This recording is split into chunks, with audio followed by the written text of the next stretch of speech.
Good evening, everyone, and welcome to Edinburgh Napier Global Online MBA webinar. My name is Helen Spiropoulos, and joining me this evening all the way from the university is Dr. Andrew. Good evening to you, Dr. Andrew. Good evening. Hello, Helen. Hello, everyone. Thank you for joining us on the call. Okay, thank you very much, everyone, for joining us, and apologies just for the slight late start. We just had some technical issues that we needed to sort out, but I can see that we have quite a few of you that have joined us all the way from KSA as well as in Africa, and I can see from the UAE and Qatar. Welcome, everyone. How are we going to do the presentation this evening is I'm just briefly going to take you through Stafford and who we are, and then Dr. Andrew is going to take you through the program, and at the end of the presentation I will be in a position to look at all your questions.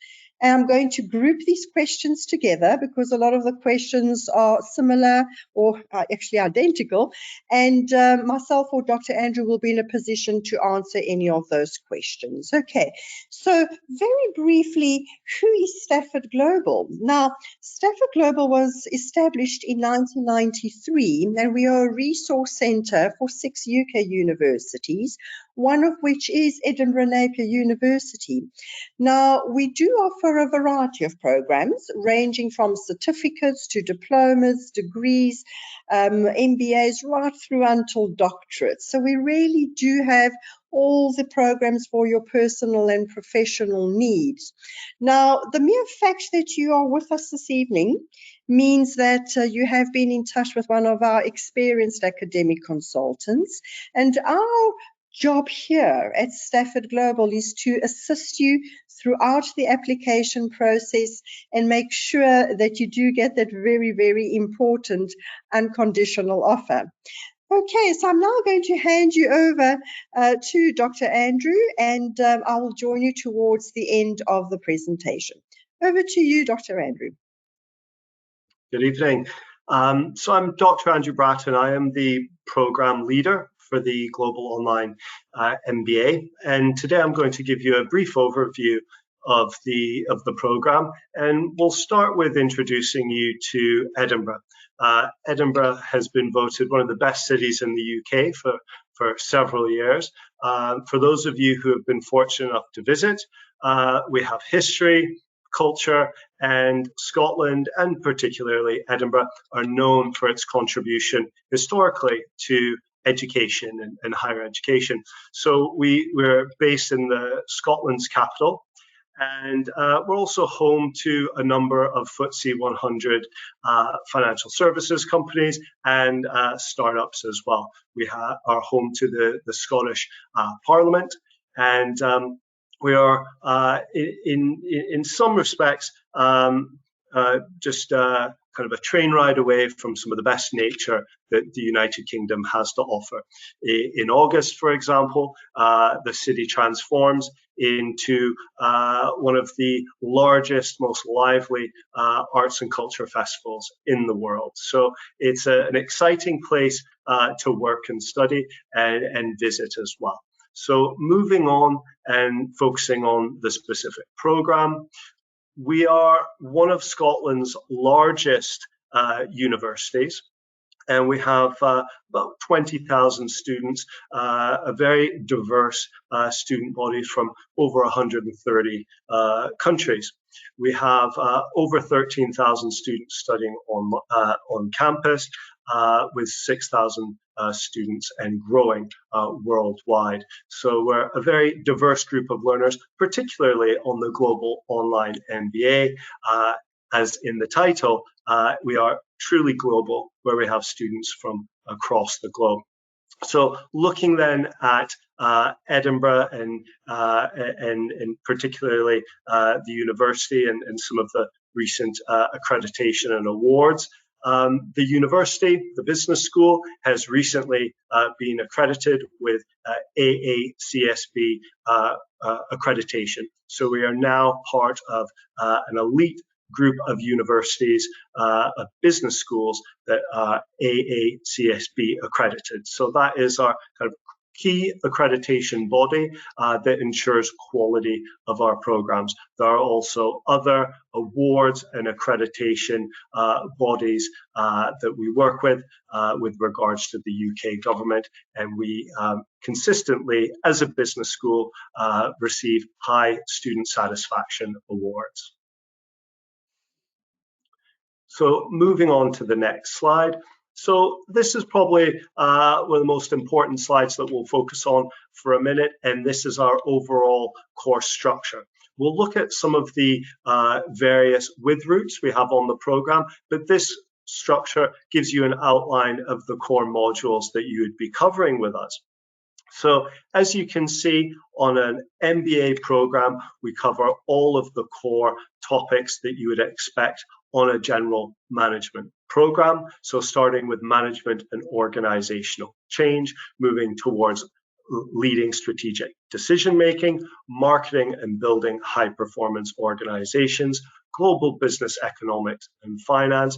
And if you're on the standard MBA route, managing innovation and contemporary issues and strategic management. So these are our core top modules with regards to working through various subject matter specialisms. Then you would move on to, at your end of your studies, research skills for managers and your MBA project. The research skills for managers and MBA projects are two modules that work together in the sense that the research skills for managers prepares you to deliver your MBA project. It's important to highlight that we have various exit points on our program. So whilst we do encourage, and most of our students who enroll with us finish the program to completion to gain an MBA degree, there are various exit points when you study with us. So for example, individual modules carry an award, a certificate of completion, and you can graduate with a postgraduate certificate, a diploma, and of course an MBA.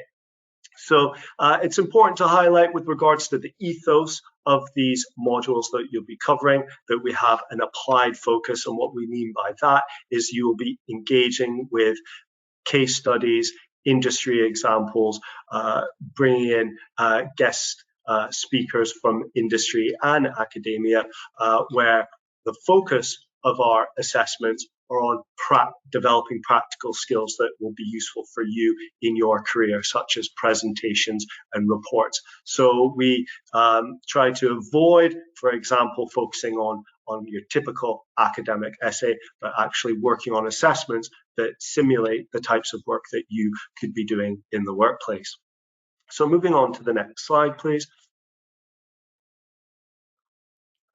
So one of the strengths of Edinburgh Napier University's online MBA is we offer several specialisms. And what we mean by that is you have an opportunity to specialize in various subject matter. So for some people, this is an opportunity to go deeper into a subject that's related to their existing career. For others, this is an opportunity to develop a specialism to allow them to engage in career transition, for example. So some of the specialist modules include banking, financial and finance for those people who are working or who seek to work in financial services, moving towards other options around engineering management, hospitality and tourism, marketing and supply chains. So there are various specialisms that you can choose, but what that means is you are required to do the specific two modules that you can see outlined here. So if we look at the first example, MBA banking, you're required to complete the global finance module, as well as the financial markets, institutions, and banking module. When we go back to consider the other modules that I've highlighted, there are kind of two modules that were highlighted in blue, that you would drop those two modules, and these are the two modules that would replace them. So to kind of put this in simple terms, we have a set of 5 core modules and 2 specialized modules for your specialism, and then your research methods and your MBA project. So that gives you an overview of the overall structure and the various specialist modules and with routes that you can choose from. So let's think at a high level then with regards to some general housekeeping and the practical aspect of learning at Edinburgh Napier University. So this program is 100% online, and what we mean by that is you are able to complete the module online, working independently by yourself. So we do have, for example, online live sessions every week during the trimester. However, these are optional sessions. The reason why these are optional sessions is because we appreciate that we have learners from across the globe and they have very busy lives. Many of our learners are currently in work, some in mid-career or senior positions. And sometimes life can get in the way of attending these online sessions. As well, we have students across the globe, and in some cases, there can be challenges with connections, such as Wi-Fi and connectivity. So I highlight this because the way we've designed these modules is you can download the workbook that comes with every module, and you can work at it in your own time, and you don't have to be connected to the internet all the time to engage with our material. So this is useful for some of our students who are working and living in developing countries, or if they're very busy traveling on the go and you can work independently in your own time. So we're 100% online. We have a flexible approach where you can work around your busy schedule. And one of the key strengths of our program is the high quality materials. So we have an interactive workbook that you can work with at your own time. And as you work through the topics and concepts in that workbook, you have an opportunity to be assessed on your learning to provide feedback as you go. So this is what we refer to as formative feedback. Then our international experience from our students, we have a very global, diverse group of students. So by engaging with us on those weekly online live sessions, that's an opportunity to engage with professionals from across the globe. And of course, we work with professionals from across the globe, both in industry and academia. And that is part of the ongoing discussions we have in the classroom. So we have 3 intakes per year. So instead of working on a semesterly basis, we use the term trimesters. So we have our January trimester, our May summer trimester, and our September trimester. So the next intake we're currently accepting applications for to start in our January intake in trimester 2. So let's focus on assessment then to consider how you learn, thinking about these notions of summative and formative feedback. So when you work with us, we engage with you in our online sessions on a weekly basis. And this is an opportunity for us to go deeper into the concepts and ideas that you'll be exploring in your own time in our interactive workbook. As you work through each module, they're divided or organized into 10 academic units. At the end of each academic unit, you will then write a test. And this is a test that gives you feedback on your learning so far. And from engaging in those 10 units, you get an overall mark that counts towards 10% of your overall mark. So that's an opportunity to get feedback as you're learning and to kind of reflect on what you've been learning in your own time and discussing in our weekly online academic sessions. However, the bulk of how you're assessed in our modules is through an end of module assessment, which is worth 90% of your module mark. We have dedicated sessions, and each weekly session helps prepare you for that 90% module end of module assessment. So we're confident that we have structured our modules in a way that when you're engaging in your end of module assessment, you'll be fully prepared for that final 90% module assessment. So that kind of gives you kind of a flavor of how you're assessed. 10% by working through your interactive workbook and getting feedback on what you've been learning and what you've been discussing during the week with your fellow students, working towards and preparing towards that final end of module assessment. So let's then look at what our academic year looks like. I've highlighted this, that Edinburgh Napier University, we work on a trimester system. So we have 3 trimesters throughout the year, and towards the end of your degree, we have what we would describe as trimester 4 and 5. So if we think about then your time with us doing the Global Online MBA, we would start, for example, in January. This would be trimester 1 if you'd be starting with us, where you would engage with 2 modules. Then starting over the summertime into the end of August, you would engage with another 2 modules. Then in September, you would then again work through 2 modules, and then work towards your research skills for managers to prepare you for your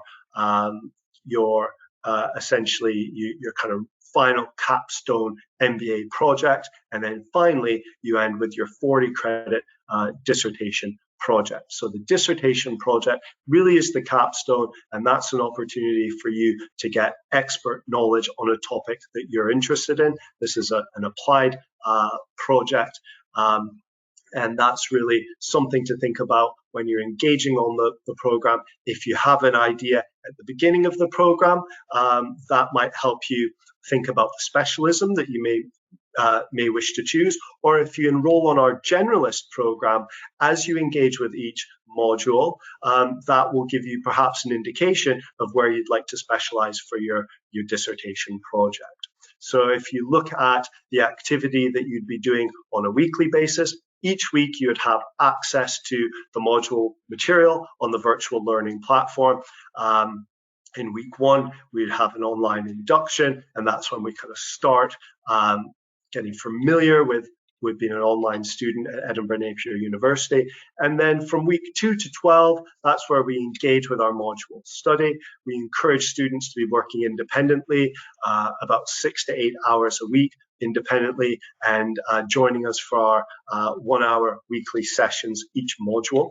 And then finally, in week 13, that's when you will submit your final assessment. So looking at our entry requirements and fees, we have a flexible entry requirement process at Napier, where if you have studied in formal higher education, we expect an honours degree at 2.2 or above, plus 2 years relevant work experience. However, if you have comparable alternative qualifications and relevant work experience, we will also consider both your academic and your professional background. If English is not your first language, you are expected to demonstrate that you have English language proficiency, and there's more details that we can provide you with that with regards to an English language test. And also Stafford Global can help you with that as well. So as I highlighted earlier, we're currently recruiting for our 15th of January start date if you wanted to come join us after the new year, and the deadline for applications is the 15th of December.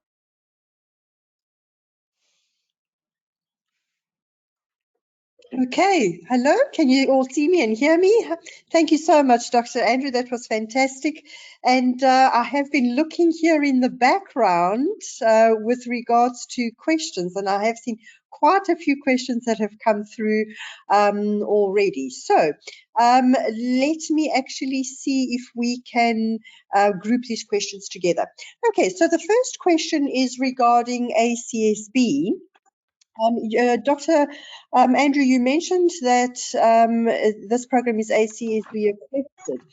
Does ACSB is ACSB mentioned in my degree certificate? No, it's not. For any kind of business school that will have AACSB accreditation or other accreditations for that matter. That's not something that is that would be written on your certificate. So the answer to that is no, it's not. Okay, and it's a similar question that has come from Lewis. When are the graduations held specifically, and does distance learning mentioned on the degree certificate? Off the top of my head, the graduation dates, I couldn't tell you. They're kind of rolling graduations, so we could get that information to you. But we certainly do try to arrange them at various points of the year where it could be a nice time to visit. And if you're lucky, you might get a few sunny days in Edinburgh as well. But with regards to there's another question in there, and I think I forgot that already, so apologies. Yes. It's about the degree certificate. Will the degree certificate say online distance learning? Do you know what? That's actually a very good question. My understanding is no, but I could check with that. I'm not sure, Helen, if that's come up before, but my understanding is we do not make a distinction between our online and on campus, but we can double check unless you know that answer, can confirm. Yes, I can. Definitely, Dr. Andrew is quite correct. The program is exactly the same as if you were a full-time student on the campus. So that means that your degree certificate will not mention online distance learning. And you will graduate with the full-time or online distance learning students as well. Okay, so there's no distinction between a distance learning student and a full-time student. Okay. And I think just to kind of emphasize that point, because it's perhaps touching on this notion of quality. And I think historically, I think it's a fair statement to say that in some people's minds, online degrees were seen as perhaps lesser than in person. I do think after COVID-19 and the resulting pandemic, I think mindsets have shifted, I think particularly employers as well. With regards to quality and the AACSB accreditation, part of that quality AAC accreditation is that our online and our in-person MBAs are the same. So again, that is just to kind of verify that an external accreditation quality body has recognized that actually our in-person and online MBAs are of the same quality. Absolutely. Good. And the next question is quite interesting. It's actually for you, Dr. Andrews. How readily available are tutors to assist me in my studies?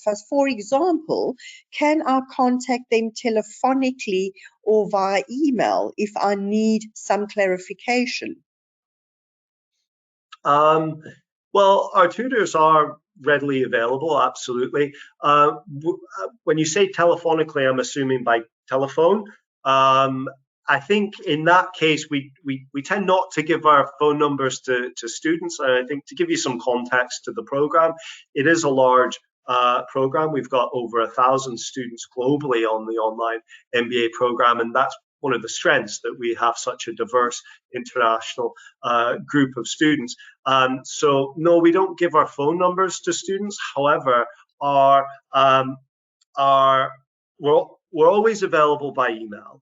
But I need to highlight that the best way of engaging with your tutors is through our weekly live sessions. So the purpose of those live sessions, if you think about an hour and how they're structured, the first 15, 20 minutes, we engage with some of the material that you'll be covering, working independently in your interactive workbook.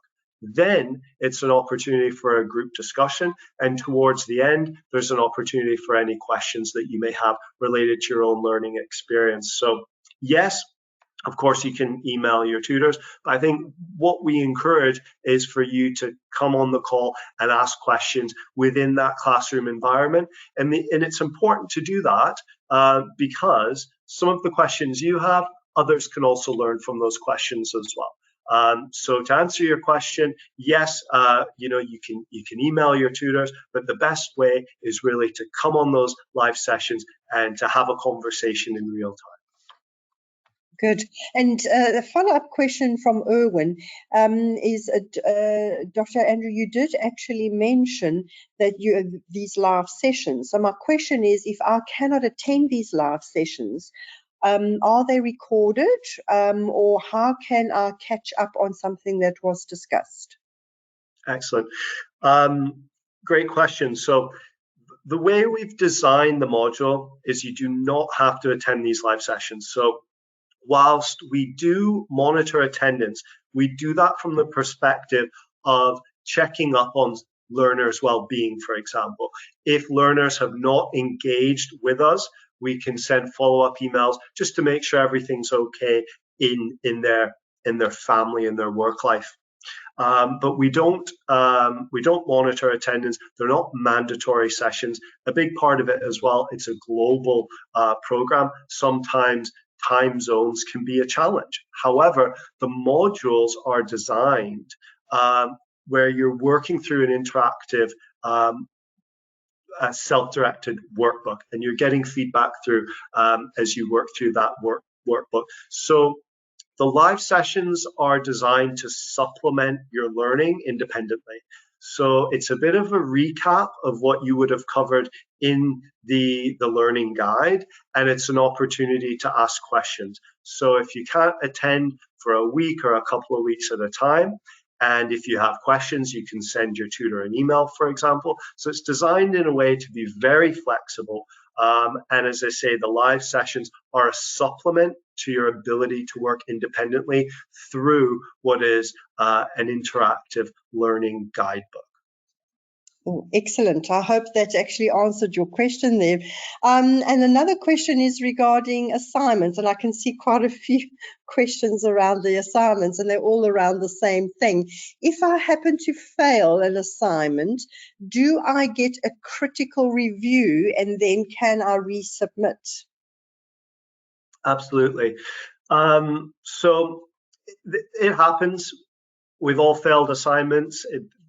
Part of learning is trying, and sometimes just getting in an assessment and getting feedback on it, that's the step. That's a step in the right direction, if you will. So I would always encourage students to get your work in, even if it's not your best work. And sometimes these things happen. We can fail an assessment. So if you fail your assessment, everyone receives feedback on their assessments. They'll receive detailed written feedback. Then, based on that feedback, what you could do, if you had any questions, is you could arrange to speak with your tutor for a follow-up conversation if you have any questions, or, for example, you could send a follow-up email. So, based on that feedback, you then have an opportunity to reassess. So you would then integrate that feedback, and then you would resubmit. And your work would then be marked fresh. And if you integrate the feedback that you're given on your first submission, it is very likely that you will pass the second time, for example. So it is a very straightforward process. If you fail your assessment, you integrate your feedback. If you want to get some assurance before submitting for the second time, you can engage with your tutor just to make sure you're on the right track. Then you resubmit, and then you will then pass the module. Excellent. Good. And a question from Mohammed. Can I visit the campus at any point during my studies? Absolutely. You're highly encouraged to visit the campus, and I've had an opportunity to speak with some of our students and meet with them on campus. I haven't yet had an opportunity to kind of really host a student, and I do look forward to that. But yes, what we would encourage, if you're planning on visiting campus, drop us an email, because we want to make sure that we're here and we can welcome you. And of course, we can take you out for coffee at the business school campus, and encourage or make some suggestions for any kind of sightseeing that you may have in and around Edinburgh and Scotland. Good. And a question that has come through from Fatima. Can I complete this program in less time than stipulated? And that's the first part of the question. The second part of the question, and what is the maximum time frame I can complete this MBA? So to answer both questions then, so the first question, no, we don't, we don't encourage students to kind of enroll in more than the kind of suggested number of modules. So we would expect you to kind of follow that structure that's provided. And the reason for that is we have an obligation as a learning provider to look out for your overall well-being and health. And the vast majority of our learners are in full-time work, and we certainly wouldn't encourage or support people in putting too much pressure and burden on themselves and, of course, their loved ones. Looking at how long could it take? I think without looking at the regulations, I couldn't tell you the specifics, but we are flexible in the extent that we understand that over the course of the duration that we've kind of set out for this module, that life gets in the way. This could be pressures from work, career changes, family dynamics can change of location. So we understand this. You can pause your studies, for example. You could take fewer modules than recommended if you have to. So there's flexibility built into how we kind of how students can engage with the program. But typically, students, as I say, will follow the recommended course of study. And I think Helen and I would have to kind of check about that kind of maximum number. But again, it really is, as the program leader, to give you some insight. These requests come to me, and it's a case-by-case basis. And as I say, we're very flexible in the sense that if you need to take a pause for your studies, for work or family commitments, that's something that we can easily accommodate, and it happens for definitely a number of students for a variety of reasons, and that's perfectly normal. Absolutely. Yes, and Dr. Andrew is quite correct. The university support system or the support team also very, very strong in assisting students, to see when they can finish the program or how they can finish the program. So, yes, you do have quite a lot of support, whether it is from the academics, the professors, or from the student support team, as well as our Stafford administration department. They will also be able to guide you. So Dr. Andrew is quite correct. It is really seen on an individual basis. Okay, I'll answer the next question from Caroline regarding the English requirements. And I know that's also quite an important question for most of you. I can see most of you have asked the same question. Yes, the university does require, that you do show some kind of English level. However, your Stafford academic consultant will be in a position to provide you the various ways of meeting that English requirement. Okay, so do get in touch with your academic consultant. Again, we look at various things. We look at your degree, we look at your work experience. So there is quite a lot of things that we do look at, and we can actually assist you with meeting that English requirement. Okay, so the next question comes from Blake. I do like the specializations that this MBA does provide. Can I do 2 specializations at the same time? Interesting question. That's a great question. I think as it stands, the answer to that is no. It's interesting to think, actually, if we could have an opportunity to have kind of a double specialization. So I want to thank you for your question, because that's kind of a pause for reflection. But at the moment, the answer to that, unfortunately, is no. Yeah. Correct. And okay, then this is an interesting question. What is the pass rate of this MBA? That's a good question. Similar to the question with regards to how long does the program take you, we have a dedicated group of global online support administrators that have access to that kind of information and are kind of closer to that kind of data, if that makes sense. So I couldn't, off the top of my head, give you kind of a success pass rate. Actually, it's a great question. That's something that I'll certainly take note, and I think we could kind of follow up if you wish, if that's something that's kind of important to you. But I'll certainly take a note of that. I'm not sure, Helen, if you have any insight based on these previous conversations. No, not at this point. That as you mentioned, these statistics, and that normally is something that the university would need to look into. But we can most certainly ask the university if there is any information that can be provided to applicants. So we will actually contact the university on your behalf for that. Okay, and yes, continue. I just think to touch on that. Sorry. I think the reason why that's a kind of a tricky figure, without getting too into the specifics, I'm just sensitive to time, is we have completion rates and also progression rates. So there are various exit points in this degree, and some of our students choose to leave before completing their MBA because they choose to engage with a few of our modules, for example. So, I think what we're looking at is a kind of a success rate for the full MBA is just to kind of give you a sense of the kind of answer we'll come back with. Correct. And a lovely question from Bongani, all the way from Kenya. Okay, good to have you with us, Bongani.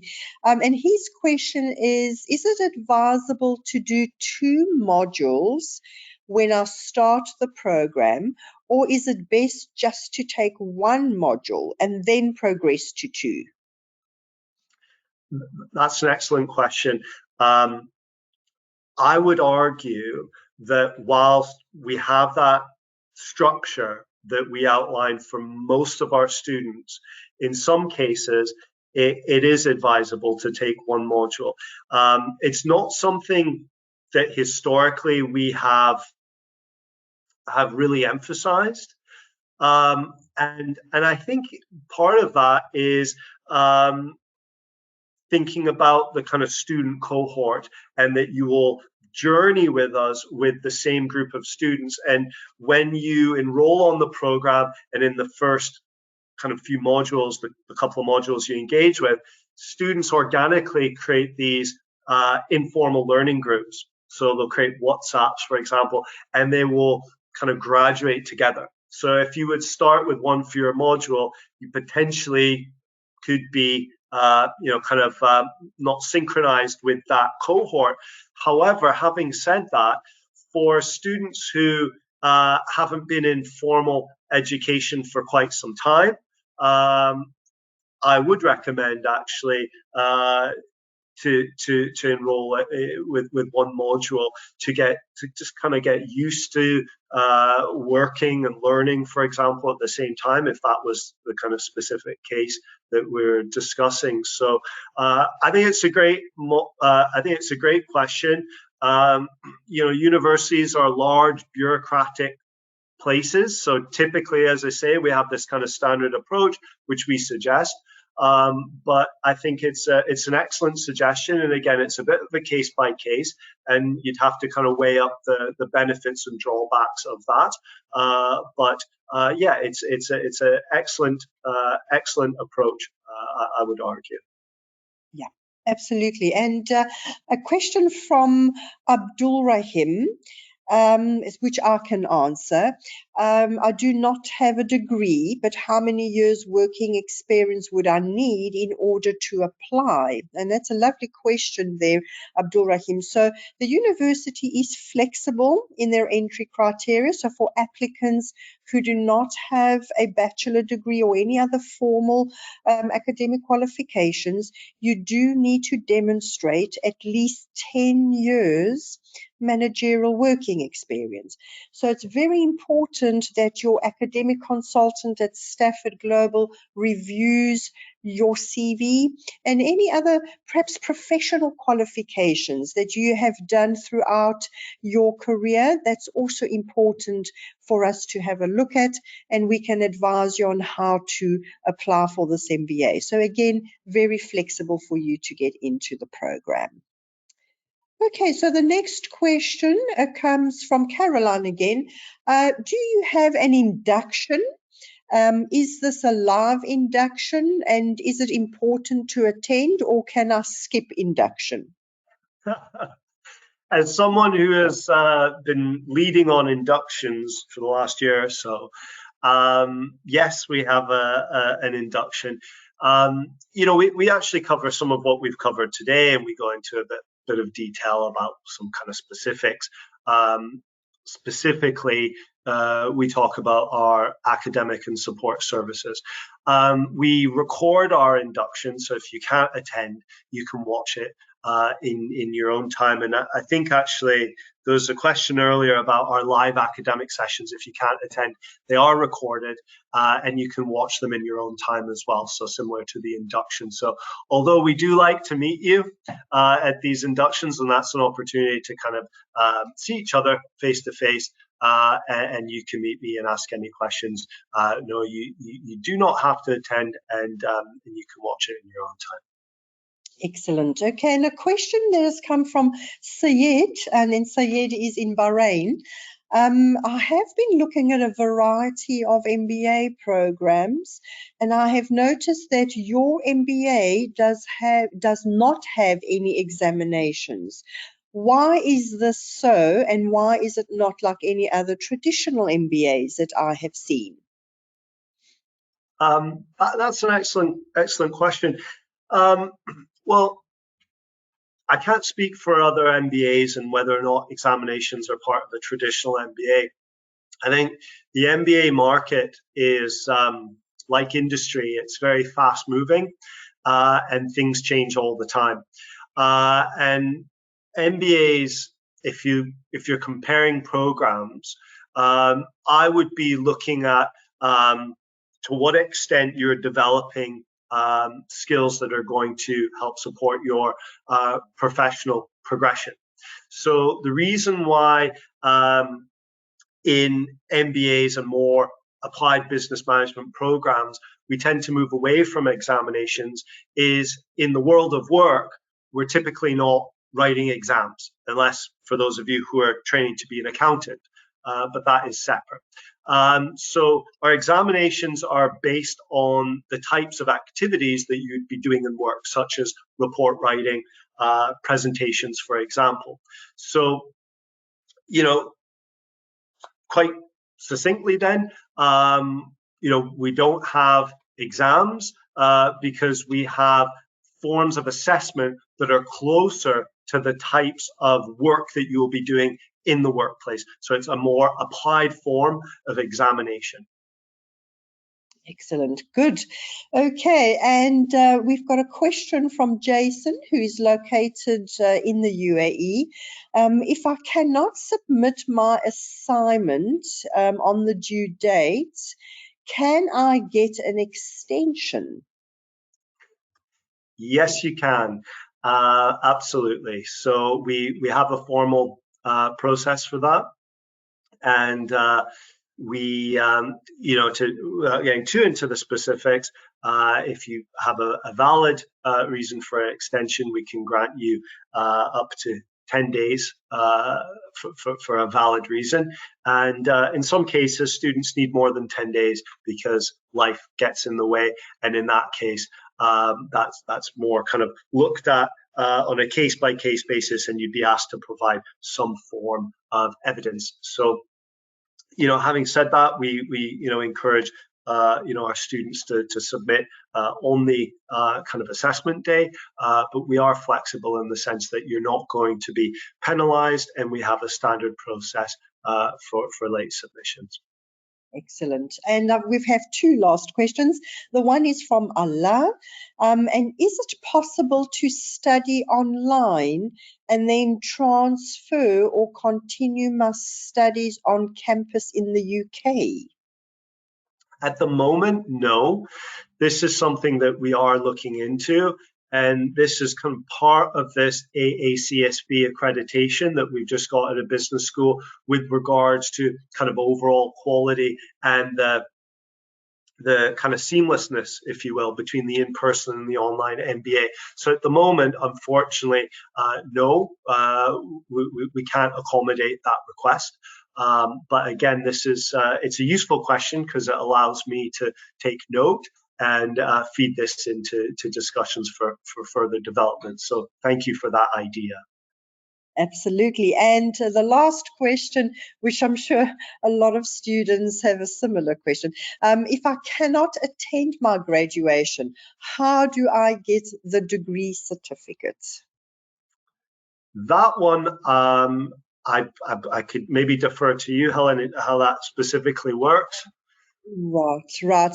Okay, so very simply, if a student cannot attend the graduation, you do graduate in absentia, and you can request the university to have your degree certificate posted to you. Okay, so we do understand, and so does the university, that some students cannot attend for various reasons. So do not worry, you will be able to still get your degree certificate and transcript. Okay, good. Well, I have managed to group all the questions together, and there's some very, very interesting questions here this evening. Thank you so much for that. And again, thank you so much for Dr. Andrew joining us this evening.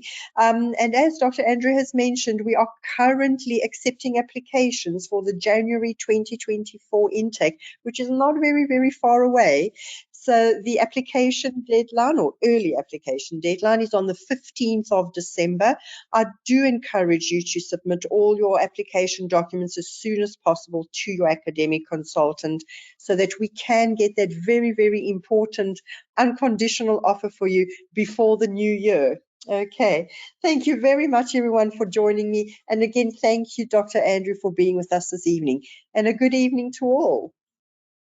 Thank you very much. Thank you. It was lovely speaking with you. Thank you for your questions, everyone.